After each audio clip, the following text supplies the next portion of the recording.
My name is Madison Parker. I'm 35, a graphic designer, and I live with my husband Carson in a quiet suburban neighborhood in Austin, Texas. We have a small ranch-style house on a tree-lined street not far from Zilker Park. Visitors often comment on how idyllic it is, almost too perfect. A manicured front lawn with rose bushes, pristine white window frames, a house that looks like something out of a real estate magazine. But behind the facade, it's not as perfect as it seems. Carson and I have been married for 16 years. We got married very young. I was 19, he was 22. Back then, I was convinced we were meant to be. He was my first serious boyfriend, my first love, my forever and always. Our wedding was a small ceremony in a local church in my hometown in rural Texas, and all our relatives were there. I remember thinking, this is what happiness feels like, and it will last forever. The forever part has held up, at least on paper. In reality, it has often been different. Carson works in the film industry, mostly as a production manager. He's constantly on the go, on location, long nights, receptions, meetings. It used to thrill me, his energy, his stories from the set, the glamorous names he mentioned. Over the years, however, I started to wonder more and more if that world was driving us apart. I'm much more of a homebody. As a graphic designer, I work from home a lot, often alone, immersed in layouts and campaigns for Austin-based agencies. We don't have children. At first, it was a conscious decision because we both wanted to focus on our careers. Later, when the time might have been right, it felt like the moment had passed. Sometimes I regret it, but sometimes I'm also relieved. Our marriage is a mix of closeness and distance. We still laugh, we share many habits, but something is missing. A sense of ease, an unshakable trust, the kind I once imagined we'd have. That Saturday morning, I woke up earlier than Carson. The sun cast bright stripes on the bedroom wall, and I lay still, listening to his quiet breathing. I wondered if he ever lay awake thinking about us. I eventually got up, put on my robe, and went to the kitchen. The smell of coffee, the hum of the machine, small rituals that grounded me. While I waited, I scrolled through my phone. A text from my best friend, Lindsay. "Hey, how's your movie star doing? Phone in hand again. Come to the farmer's market with me today. You need a distraction." She always called him a movie star, even though he wasn't one, only in the sense that he worked among them. Lindsay had often hinted that she didn't trust him. Too many pretty colleagues, too many nights away, she'd say. I'd always brushed it off, but on that morning, with a fresh cup of coffee in my hand, I felt those doubts gnawing at me again. "Morning," I finally heard Carson from the hallway. He came into the kitchen groggy and in only his shorts, and grabbed his phone first thing. "Morning," I replied, trying to sound normal. "Everything okay?" he asked, staring at his screen. "Yeah, everything's fine." I sipped my coffee, watching him over the rim of the cup. "Just have to check some emails real quick," he mumbled. New York was exhausting. Everything always piles up. "Of course," I said, but inside I was thinking, always that phone, always that work. He noticed my tone and looked up. "What?" "Nothing." "Madison," he sighed, "we've been over this. I'm not doing this to ignore you. It's my job." I forced a smile. "I know, I'm just going to clean the bathroom real quick." "Cleaning again?" He laughed briefly, shaking his head. "You're crazy. Saturday morning and you want to scrub tile? Someone has to do it. Let's just have breakfast together instead." In a minute, I started cleaning the bathroom mechanically, as always. And then I saw it, a blonde hair in our shower. Thin, light, not mine and not his. In that moment, everything I had only vaguely felt before, mistrust, uncertainty, distance, suddenly became real. A piece of evidence, small and inconspicuous, but sharp as a knife. I stared at the hair in my hand as if I had found evidence of a crime. Thin, almost translucent in the light, but definitely blonde. My breathing quickened. I have black hair, Carson has black hair, we live alone. I felt hot under my rubber gloves. I held up the hair, looked at it one more time, then quickly threw it in the trash can, as if I could erase it from my mind too. But the image was seared in my brain. "Madison?" Carson's voice from the kitchen. "Everything okay?" "Yes," I called back, too quickly, too high-pitched. A few seconds later, he was in the doorway, coffee cup in hand, hair messy, still sleepy. "You seem off." I forced myself to appear calm. "I'm fine, just doing a quick clean." He took a step closer. You're pale. Don't you want to sit down instead? I forced a smile. No, it's okay. I'll be done in a minute. Carson studied me, then raised an eyebrow. Okay, but please don't stress yourself out with cleaning so much. You really overdo it sometimes. It just has to be done, I replied, wiping the shower wall right where the blonde hair had been stuck moments ago. He placed his cup on the edge of the sink, putting a hand on my shoulder. Babe, it's the weekend. Come on, let's have breakfast. I looked at him. There was something warm and familiar in his dark eyes, but at the same time, there was that distance that had been making me so uneasy in the recent months. In a minute, I mumbled. I'll be done in a second. At the breakfast table, the mood was strange. Carson cracked eggs, scrambling them in the pan as if everything was normal. I sat with my coffee cup, watching him at every move, the ease with which he moved, as if there was nothing to hide. So, he began, as he put the pan on the table, I thought we could go for a walk in Zilker Park today, just the two of us, unwind for a bit. Sounds great, I said, automatically, but my thoughts immediately drifted. Just the two of us, or had someone else recently been here? I reached for the salt shaker, but put it back down because my hands were trembling slightly. Carson noticed it. Are you okay? Yeah, of course. He put his fork down. You seem tense. Is something wrong? I took a deep breath. Now or never, I thought. But how do you say something like that? Hey, I just found a blonde hair in our shower. Can you explain that? Instead, I asked, Hey, did you take a shower yesterday evening after I had already gone to bed? He blinked, looking confused. Yeah? Why? No reason. I tried to sound casual. It just occurred to me that the bathroom was so humid this morning. Huh? He picked up his fork again, chewing. Yeah, it was late. I was sweaty from the drive back from New York. I nodded, staring at my scrambled eggs, but barely ate anything. After a while, I asked, And how was New York? Stressful as always, he replied, shrugging his shoulders. Long days, chaotic crew, but at least the premiere was well attended. The press was there too. Did you see any colleagues you already knew? I asked, trying to sound overly casual. He laughed quietly. Colleagues? Why are you asking like that? Just curious. Yeah, sure, you always run into people. The business is small. Why? I took a sip of coffee. My heart was pounding. Nothing. He put his fork down, looking at me searchingly. Madison, if something is on your mind, just say it. We've been married for 16 years. I can tell when something is bothering you. I forced a smile. I'm fine, really. He studied me for another moment, then slowly nodded. All right, but you know you can talk to me about anything. Can I? I thought. After breakfast, he cleared the plates. I stayed at the table, staring into space. The blonde hair wouldn't leave me alone. The longer I thought about it, the less I could dismiss it as a coincidence. Images formed in my head.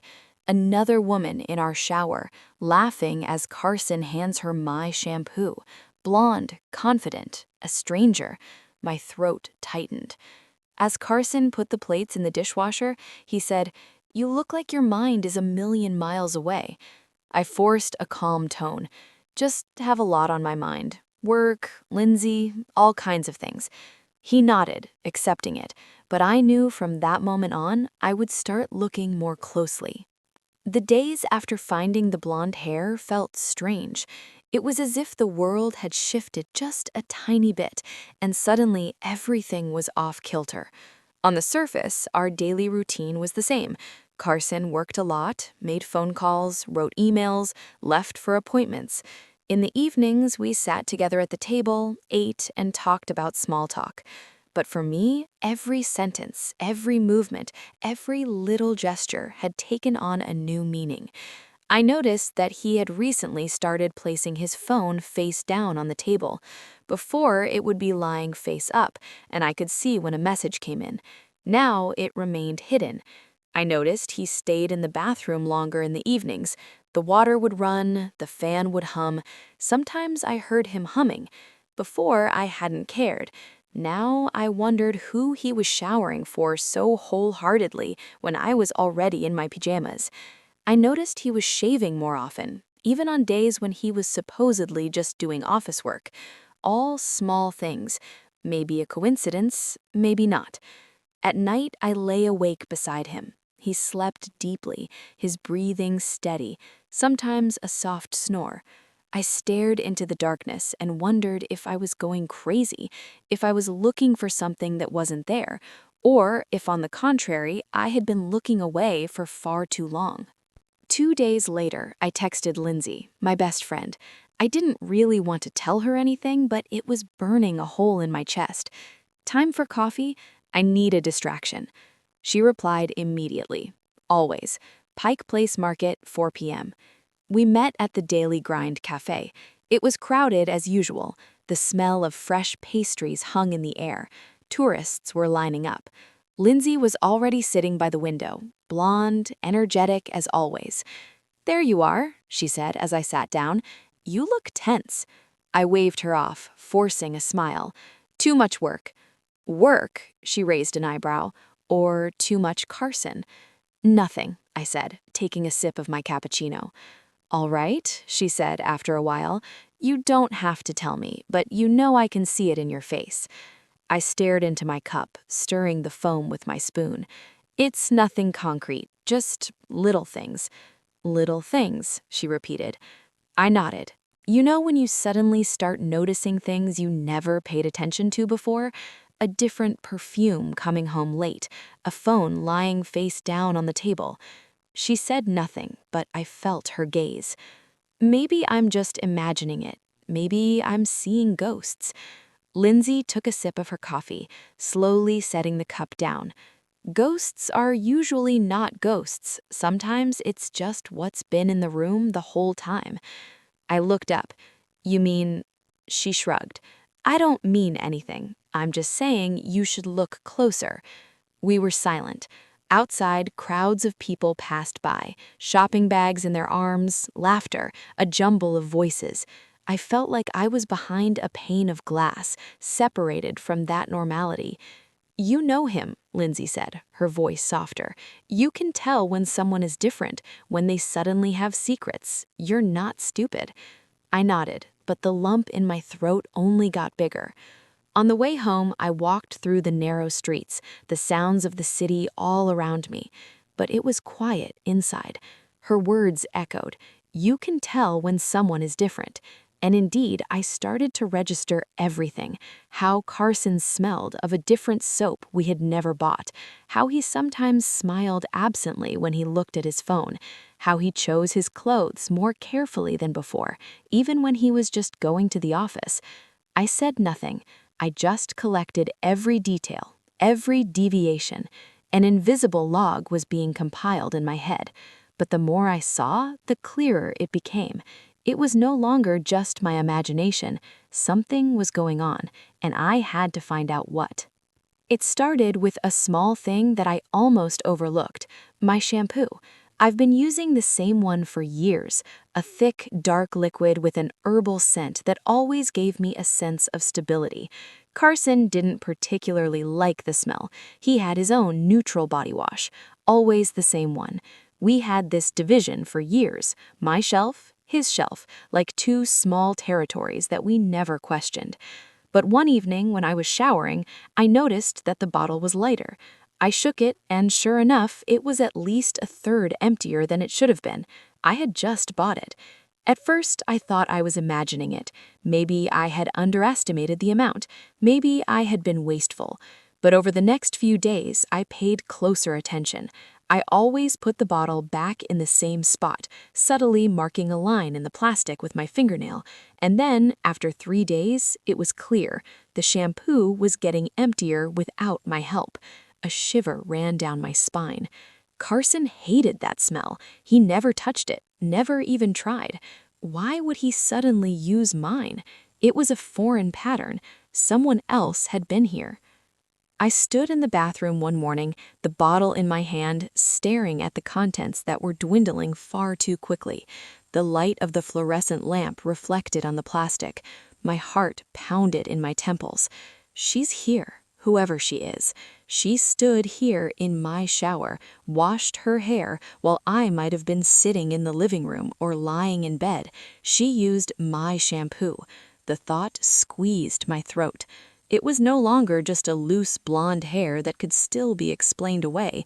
This was more intimate, more direct. Someone had taken my place, touched my things, taken on my scent. I felt displaced in my own home. During the day, I tried to not let anything show. Carson worked as usual, made phone calls, laughed at some joke on the other end of the line, but I saw him differently now. Every time he walked past me, I smelled him, trying to catch a hint of my shampoo, but there was nothing. He wasn't using it, so who was? In the evening, I saw Lindsay again. Not planned this time, but because she called me. Feel like a glass of wine? I'm in town. I agreed simply because I couldn't bear to carry it all by myself anymore. We sat in a small bar on Division Street with dim lighting, candles on the tables, and the conversations of other guests as a soft background hum. I told her about the shampoo cautiously, almost shamefully, as if it were a ridiculous detail. She listened, arms crossed, her expression serious. "So," she said after a while, "either he's using it secretly or someone else used it." "Exactly," I mumbled. "And you don't think it was him?" I shook my head. "He can't stand the smell. He never touched it, never." She took a sip of wine, slowly set the glass down. "Then you know what that means." I was silent. There was a storm raging inside me, but I couldn't put it into words. "Madison," Lindsay said, her voice softer, "you're not looking for signs anymore. You've already found them." Her words echoed as I held the glass in my hands. I wanted to disagree, wanted to say that it could all have a harmless explanation, but I couldn't find one. Later, alone in bed, I stared into the darkness. Carson lay next to me, sleeping deeply and steadily. I heard his breathing, felt the warmth of his shoulder, and yet I felt more alone than ever before. The shampoo, the hair, the late nights, the evidence was forming a pattern, and for the first time a decision formed inside me, dark and silent. If I couldn't get the truth the easy way, I would get it myself. The thought wouldn't let me go.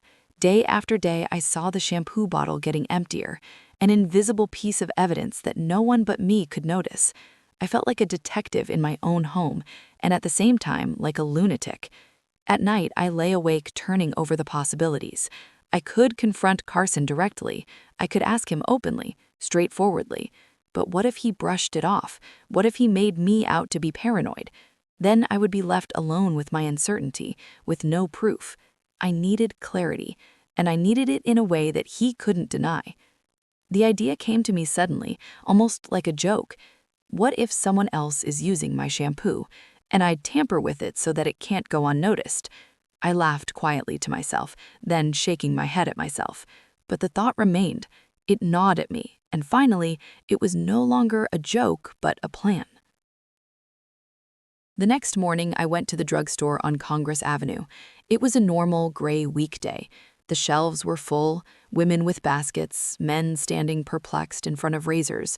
I pushed my shopping cart as usual, grabbing cleaning supplies, toothpaste, a new pack of cotton pads. And then I stopped in front of the shelf with hair removal creams. I hesitated, feeling myself get hot. What was I doing?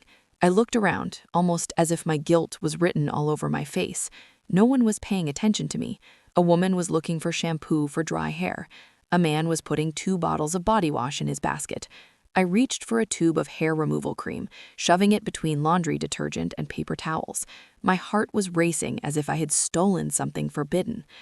At home, I waited until Carson disappeared into his office. Then I went into the bathroom, closed the door behind me, and placed the shampoo bottle on the sink. I took the tube of hair removal cream out of the bag, carefully opened the cap. The smell was sharp, chemical, completely different from the familiar herbal scent of my shampoo. With trembling hands, I poured the liquid into the shampoo bottle, carefully, slowly so nothing spilled. I mixed it, shook it, until the consistency looked somewhat the same. Then I put the bottle back in its place. I washed my hands, wiped the sink as if every trace would be a giveaway. My heart was pounding so loudly, I was sure Carson could hear it outside. When I was done, I leaned against the cold tiles and took a deep breath. Later, at dinner, I looked at him as he ate. as he casually talked about the new shoot. I nodded, asked questions, laughed at the right moments. No one would have guessed that I had just done something that transformed me into a different woman. No longer the understanding wife, but a woman on a quest for the truth. But inside, there was a storm. What if I had gone too far? What if it's true and she comes back? What if I suddenly get a certainty that I can't get rid of? That night, I lay awake while Carson slept next to me. I stared at the ceiling and waited for what was about to happen. It was as if I had set a trap, and now I was standing next to it motionless, waiting for someone to step into it. The shampoo bottle stood in its place, outwardly unremarkable as always, but I knew what was lurking inside, and that knowledge followed me with every trip to the bathroom, with every glance at the shower, with every sound that came from the hallway. The first 2 days, nothing happened, or rather, nothing that I noticed. I checked the bottle almost compulsively, lifting it, turning it, carefully shaking it. The contents seemed unchanged. Maybe no one had used it. Maybe it was over. But my heart beat faster every time Carson went to shower. I would stand in the kitchen then, listening to the water, imagining him unscrewing the cap, massaging the foam into his hair. And at the same time, I knew he hated the smell. It wasn't his shampoo. So I waited. Not for him, for her. During those days, my daily life was like a shadow play. I worked on my graphic projects, clicked through emails, edited layouts, but it all happened mechanically, without concentration. In truth, my mind was only in the bathroom. In the evenings, I sat with Carson on the sofa. We watched a TV show, he laughed at the right moments, made me popcorn, put his arm around me, and I thought, maybe it really is just my imagination. Maybe she doesn't exist. Maybe I'm the one who's losing myself here. But then he would go to his office, and I would take the opportunity to check the bathroom. The same scene, over and over. Me alone, the bottle in my hand, checking if it had gotten lighter. And then, on the 4th day, it happened. It was afternoon. Carson was supposedly at the office. I went into the bathroom almost casually and stopped. The bottle was clearly lighter. I lifted it up, feeling the difference. My fingernail mark, which I had set as a reference point, confirmed it. At least 2 finger widths were missing. My stomach clenched. Someone had used it. Someone had been here. I sat on the edge of the bathtub, staring at the bottle in my hand. The air was stuffy. I felt dizzy. This was no longer a vague feeling, no longer a hair that could be dismissed as a coincidence. This was concrete. She had been here, in my bathroom, under my water, with my shampoo, and now with hair removal cream on her head. I felt sick with excitement. That night, I could barely sleep. I lay awake, listening to every sound. Carson breathed calmly next to me, turning once in his sleep. I stared into the darkness and imagined scenes. A foreign woman leaving the shower with a desperate scream, handfuls of hair in her hands. I was startled by myself. What was I doing here? What if I had gone too far? And yet, a part of me felt stronger, more determined, as if I had regained control. I knew it was only a matter of time before the truth came to light. It started with a coincidence, or maybe it wasn't. Maybe it was fate that decided to lift the veil. It was a Thursday evening. I had the TV on in the background while I worked on my laptop. Carson was once again not at home, supposedly for a long production meeting. I had long since gotten used to the fact that he was away more often than he was here. The news was on, and I was barely listening until a name suddenly came up that made me prick up my ears.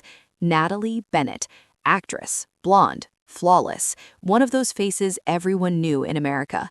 I looked up and froze. She was on the screen, accompanied by camera flashes in front of a premiere movie theater in Los Angeles. But she didn't look like she normally did. Her head was bald, smoothly shaven, no hair, no hint of it, nothing, just a gleaming pale scalp under the glare of the spotlights.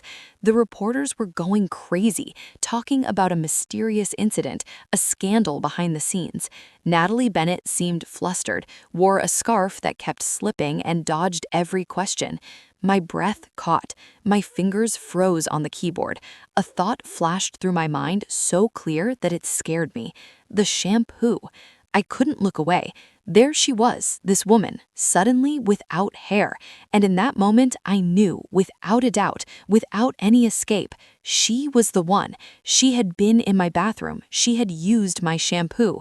The next few days were a blur of news, tabloids, and headlines. Natalie Bennett with a bald head. Coincidence or scandal? What's behind the actress's sudden hair loss? Photos everywhere. Natalie with a wig, Natalie with a headscarf, Natalie warding off the cameras. I flipped through the newspapers, stared at the pictures, and felt a mix of triumph, disgust, and fear. The truth was right in front of me. All of America could see it. Only Carson said nothing. He came home late, seemed flustered, avoiding my gaze. His answers were shorter than usual. He talked quickly about work, as if to fill a void with words. I watched him silently. There was an expression on his face that I knew, the struggle between guilt and concealment. And then, one evening, we were at dinner when he suddenly stopped. His cutlery lay still on the plate, and he looked at me long and searchingly. "Madison," he began. Then he broke off. I met his gaze. "What?" I asked, calmly, almost coldly. "Nothing," he mumbled and lowered his head. But I knew. He suspected that I knew. The next morning, there was a newspaper in the mailbox with a photo of Natalie Bennett on the front page. The article speculated whether her sudden hair loss had health-related reasons or if there was a malicious prank behind it. I took the newspaper, placed it pointedly on the kitchen table, right between our coffee cups. Carson came in, saw it, and his hand froze in midair. "Don't you know her too?" I asked in an innocent tone. He looked at the photo, then at me. For a moment, his face was a mask, motionless, empty. Then he said, "Only vaguely from the set. She's complicated." "I see." I nodded, took a sip of coffee, and let the silence between us grow until it became oppressively heavy. Two voices were fighting inside me. One said, "You did it. You brought the truth to light." The other whispered, "What if you went too far? What if this scandal becomes bigger than you can bear?"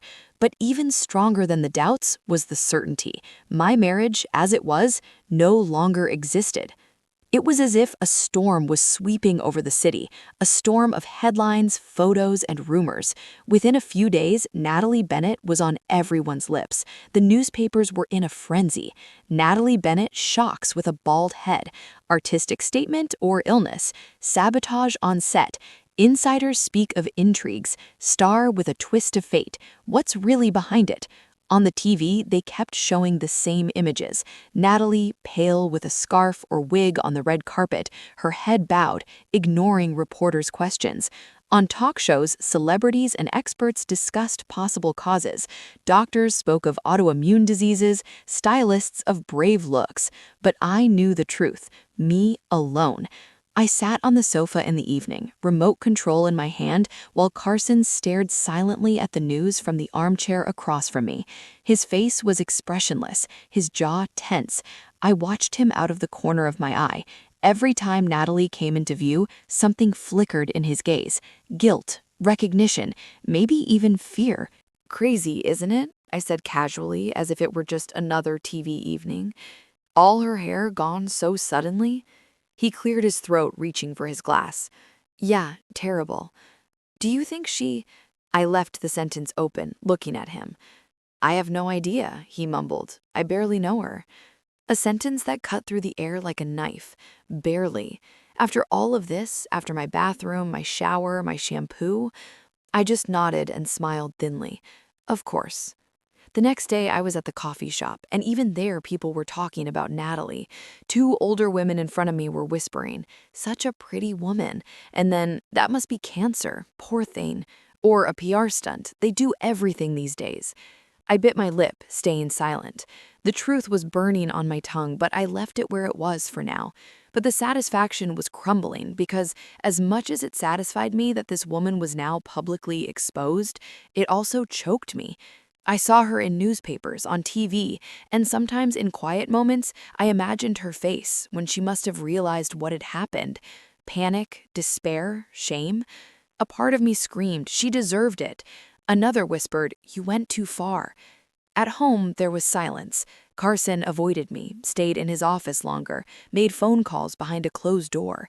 When we passed each other, his gaze was fleeting. He talked about work as if he wanted to weave a net of trivialities for me to get tangled in, but I let him. I listened, nodded, asked no questions, because I knew that the truth had long since stood between us, like a third person in our house, poisoning everything. On Sunday morning, when I got the newspaper from the mailbox, Natalie was on the front page again. This time it was the New York Times, not some tabloid. Hollywood star loses hair. Film industry speculates about a set scandal. I stood in the kitchen, placed the newspaper right in the middle of the table, and waited. Carson came in, poured himself coffee, and his gaze immediately fell on the front page. A barely noticeable twitch crossed his face, and he grabbed the cup as if it had suddenly become essential for survival. I watched him silently, my hands wrapped around my coffee cup. Say something, I thought. Admit it or lie, but do something. But he did nothing. He remained silent, and in that silence, a resolution grew inside me. If he wouldn't talk, then I would, and not just privately.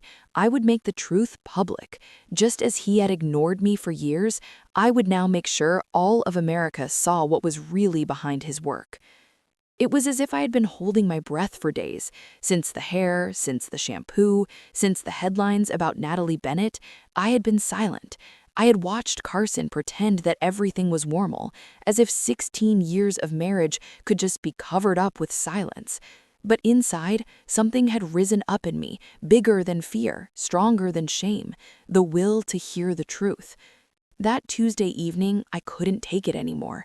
Carson was sitting in the living room in his favorite armchair, a glass of red wine beside him.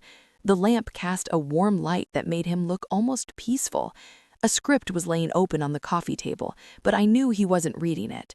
His fingers were flipping pages, but his eyes were empty. I stood in the doorway, heard my heart pounding, and said, "We need to talk." He looked up surprised, almost annoyed. "Madison, please, not now. I'm tired." "No." My voice trembled, but I stood firm. "Right now." Slowly, he put the script aside. "What's wrong?" I stepped inside, sat across from him, and felt my hands become clammy. I clenched them into fists so he wouldn't see the trembling. "For weeks," I began, "something has been wrong between us. You're different, distant, secretive." I took a deep breath. "And then I find blonde hair in our shower, hair that isn't ours." He blinked. His face froze. Not a word, just a brief twitching muscle in his jaw. "Madison," he spoke softly, as if to soothe me, "it's not what you think."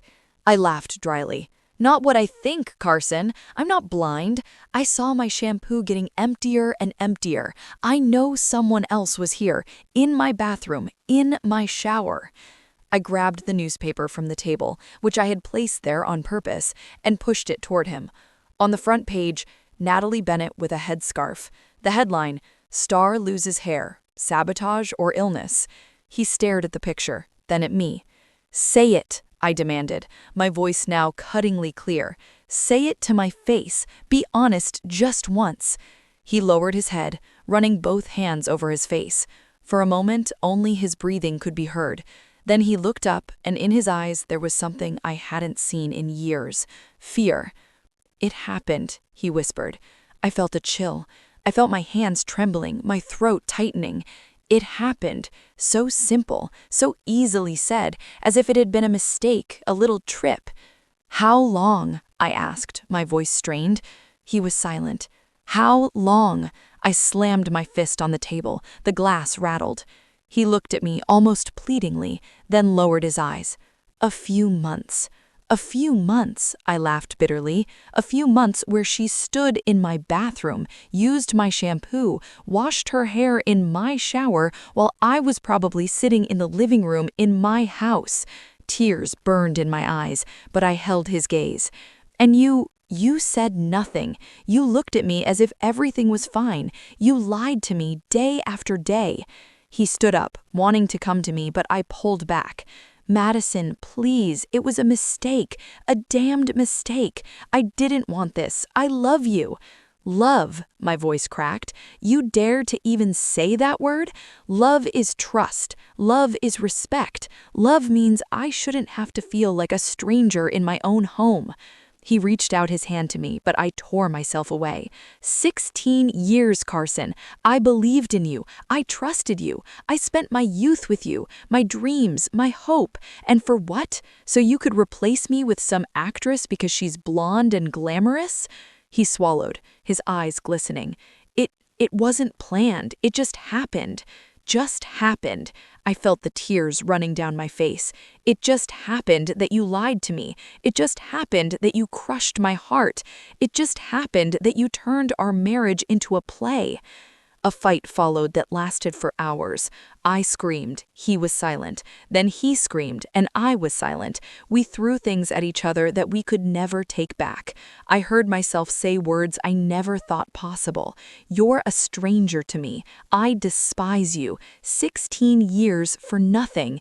And in between, moments when we both cried, when we looked at each other and recognized what had once been in the other's eyes. But it was only a shadow, an echo, and an echo is not enough to save a marriage.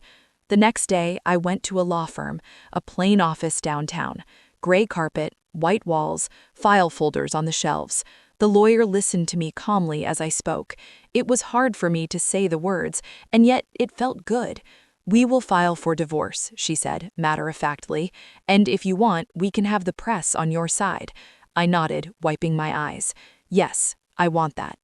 On the way home, in the crowded subway, I cried silently, not loudly, not visibly, just quiet tears that ran down my cheeks. No one noticed, and maybe that was fitting, because our marriage, our story, hadn't been noticed by anyone except me. But as the city rushed around me, I felt something else, a new clarity. It was over, and sometimes an ending also means a new beginning. The morning I pulled the newspaper out of the mailbox, I felt as if I were holding a bomb. The headline jumped out at me. Affair, scandal, baldness, the secret truth behind Natalie's hair loss. Below it, my name in black and white. Madison Parker, wife of production manager Carson Parker, speaks out. My fingers trembled as I turned the pages. There it was. My story, my words. I've been silent for too long. You can't end 16 years of marriage with a lie. I want the truth to come out. I stared at the lines that had come from my mouth and felt a pang in my chest. On one hand, a triumph. The truth was no longer just my dark secret. On the other, shame, because the whole city could now read about it. 2 days earlier, I had been sitting at a cafe on South Congress when Reed Collins stood in front of me. He was taller than I had imagined, slender, with a dark coat and a gaze that immediately resonated with me. Not a curious, greedy one, as you would expect from a reporter, but serious, respectful, as if he wanted to reassure me. "I hear you, all of you. Miss Parker." He extended his handshake firm, warm. "Thank you for coming." I nodded, unsure, my hands clammy. My heart was racing. I had never confided such intimate things to a stranger before. We sat down at a small table in the corner. The cafe was full, a jumble of voices, the scent of pastries. I felt like I was in a bubble, separated from all of it. "You know, I've been writing about celebrities, scandals, and affairs for 15 years, Reed began, his notepad in front of him. "But I don't want to exploit your story. I want it to be told in your words." Something in me relaxed at his words. I nodded, took a deep breath, and started talking. I told him about that Saturday morning, about the blonde hair in the shower, about how I had wanted to suppress it at first, but how it had gnawed at me. I spoke of the nights I lay awake while Carson breathed calmly beside me, not knowing if I was paranoid or finally waking up. I told him about the shampoo that got emptier and emptier, about my secret mark on the bottle, about the decision to put the hair removal cream in it. As I spoke, Reed looked at me, calm, focused, with a seriousness that sometimes made me stop short. He took notes, but never frantically. He didn't interrupt. He just quietly asked for more detail if he needed to understand something more precisely. And then I said, finally, my voice breaking, I was sitting in front of the TV, and there she was, Natalie Bennett, without hair, All of America was talking about it, and I knew she had stood in my shower. Tears ran down my face. I hadn't planned on crying, but it broke out of me. Reed silently handed me a napkin. Not a face of pity, no feigned regret, just quiet presence. "Thank you for trusting me with this," he said after a long pause. "But you need to know, if we publish this, there's no going back.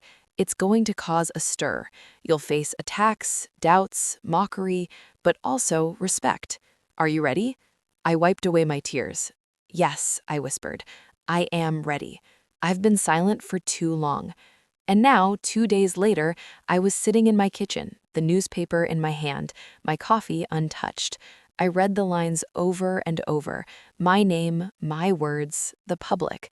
A part of me rejoiced. I was no longer the silent wife in the background. I finally had a voice. Another part of me tensed up. Now everyone knew what had happened. My neighbors, the barista, maybe even people I hadn't seen since high school. When I went to the coffee shop shortly after, I felt like people looked at me longer. Maybe I was imagining it. Maybe not. The barista smiled friendly, but her eyes darted over my face longer than usual. Two men whispered as I walked by. I pulled my scarf tighter around me, wishing I could be invisible. And at the same time, no, that's exactly what I didn't want anymore. I wanted to be seen, to be heard. That evening, my phone rang. It was Reed. I hesitated, but finally picked up. "Miss Parker." His voice was calm, warm. "I wanted to thank you. The article is out and it's being widely discussed. But you know what? Many readers are writing that they see themselves in your story, that they want to be brave enough to stop being silent." Tears welled up in my eyes. "Are you serious?" "Yes," he said. "I often write about scandals that are empty, that are just for headlines. But your story, that's real. It has meaning." I held the phone to my ear, silent, and felt a pull in my chest. For the first time in weeks, I didn't just feel anger or pain, but also something else, a kind of warmth, a feeling of being understood in those words. "Thank you," I finally whispered. "No," he replied. "Thank you." That night, I fell asleep with the newspaper on my nightstand. My name was plastered on the front page. And for the first time in a long time, I didn't just feel loss, but also the inkling that my life could begin anew. And maybe, just maybe, that new beginning had already started with one phone call. The weeks after the publication were a whirlwind. The divorce papers had been filed, my name was in newspapers, and the neighbors looked at me with a mix of curiosity and pity. I moved through two worlds, the old broken marriage and the new one that didn't yet have solid ground. In the middle of it all, Reed reached out, not as a reporter, but as a person. "Miss Parker," he wrote in a message, "I know you have a lot on your plate right now, but if you ever want to get coffee without a notepad or notes, let me know." I stared at those lines for a long time. A part of me wanted to text yes immediately. The other whispered, "You are wounded, vulnerable. Don't let anyone get so close." But eventually I replied, "I'd love that." We met again at a small cafe in the West End. It was a gray afternoon. A drizzle hung in the air. Reed was already sitting by the window, a newspaper beside him, this time not in his work persona, but simply in a wool sweater. "Madison," he greeted me, and it was the first time he had said my first name without a title. It sounded easy, warm. We talked for a long time, first about mundane things, Austin, the winter, the best cappuccino in town, then about difficult things. "It's strange," I said at one point. "When you read your life in a newspaper, it suddenly belongs to everyone and to yourself the least." He nodded. "And at the same time, it frees you because you no longer have to hide anything." I fell silent, watching the raindrops run down the window. "Sometimes I'm afraid I'll never be able to trust again." "Maybe," he replied, "it's not about trusting again immediately, but about finding someone who is patient, who waits until you're ready." His words hit me deeper than I expected. We met again. A walk through Zilker Park where we laughed when a dog suddenly jumped into the river. An evening at the movies where we sat silently next to each other, our hands almost touching, but not quite. It was nothing official, nothing tangible, but it was a feeling, a whisper that there could be something more if I found the courage. One evening, alone at home, I stood in front of the bathroom mirror. I saw my own face, my dark hair, my eyes that had cried so much, and I said quietly to myself, I am no longer the woman who just waited. I am no longer the one who stays silent. I am more. And I believed it for the first time. The divorce wasn't final yet. My heart was still full of scars, but I felt this wasn't the end. It was the beginning of a new life. Sometimes you need a break to find yourself again. Sometimes something has to break to make room for something new. And sometimes it's not the years you thought you lost, but the strength you gain from them. I didn't know where my path with Reed would lead, maybe just to a friendship, maybe to something bigger, but I knew I had learned that you can't stay silent when the truth is screaming inside you, because silence destroys, but truth sets you free. Several months had now passed since my world had fallen apart. The winter was behind me, and with the spring, something returned that I hadn't felt in a long time: hope. The days became brighter, the pecan trees in Austin were in bloom, and I noticed that new life was awakening in me too. The divorce was now final, a matter-of-fact letter from the court, a pile of paper that sealed and ended 16 years of marriage. I had cried, yes, but it was no longer a breakdown. It was more a quiet letting go. Carson had disappeared from my life like a shadow. Sometimes I still saw his name in articles, film projects, premieres, the same world that had once connected us. But he no longer belonged to me. I didn't know if he was still seeing Natalie, and for the first time, I truly didn't care. I rarely heard anything about Natalie anymore. She had retreated, they said. When I saw her picture in magazines, I felt nothing anymore. No triumph, no anger, just a neutral shrug. And me? I had learned that you are stronger than you think, that even after deep breaks, you keep going, sometimes more slowly, sometimes more cautiously, but always forward. In those months, I had seen Reed more often, first by chance, then on purpose. Walks in Zilker Park, coffee in small Austin cafes, a movie night where we barely paid attention to the screen. We were building something that was delicate, unnamed, not rushed. Sometimes I wondered where it could lead, but the beautiful thing was I didn't have to know. For the first time in years, I was living in the now, not in a construct of future plans and expectations. One evening, when the air was warm and the birds were singing, I sat on my balcony, a blanket around my shoulders, a glass of wine in my hand. I looked out over the rooftops of Austin, where the sun was setting, painting the sky in pink and gold, and I thought of everything that lay behind me, of the young woman who had said yes with so much hope at 19, of the nights I had doubted myself, of the moment I decided not to stay silent anymore. I smiled, and I said softly to myself, it wasn't for nothing, not a single day.